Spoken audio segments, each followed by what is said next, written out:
Can't understand our world today unless we think about the relationship between faith and society.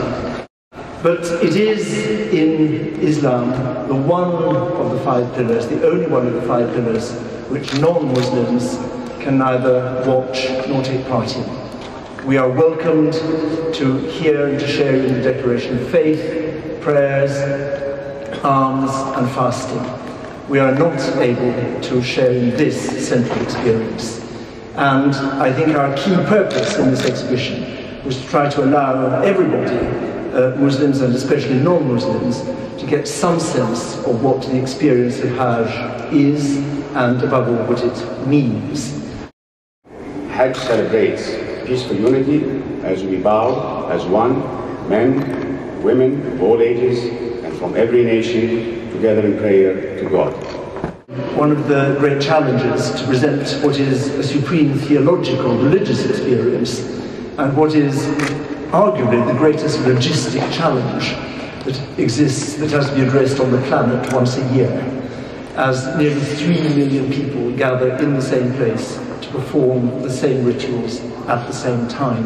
This ritual has been going since the lifetime of the Prophet, and relates, of course, to a much, much older history of Abraham and indeed beyond, to the very beginnings of humanity and the legends of Adam. How do you evoke this absolutely extraordinary undertaking, this fifth pillar of Islam, the Hajj, that all Muslims must undertake if they are able, at least once in their lives? How do you turn this into exhibition form?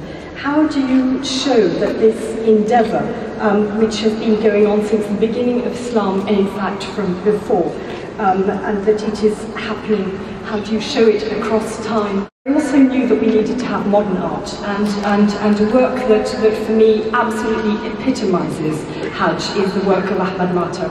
This is a very, very simple work. It's just literally a magnet with iron filings around it, and you can see the iron filings as though these are pilgrims bowing before the Kaaba. It completely encapsulates this idea that the Kaaba is completely central to the lives of Muslims. The voices of the UK Muslims now are no different. The journey may have changed completely. You now don't have to walk in the heat of the desert across 900 miles. You can actually fly to Jeddah. But the experience as it's described remains absolutely the same, that same sense of wonderment when you're standing before the Kaaba. I just want to say that, of course, I can't go to Mecca as a non-Muslim, and I absolutely could not have done this exhibition without, in particular, my very close colleague Kaisra Khan, who has worked with me almost since the beginning, and who really made me understand what this was all about. This exhibition, through pictures and stories and artifacts, gives you a small glimpse of that journey taken by Muslims from every corner of our world. Ladies and gentlemen, I hope this exhibition impresses on you, gives you a greater understanding of the true heart of Islam. Thank you and God bless. Allahu Akbar, Allahu Akbar, Allah.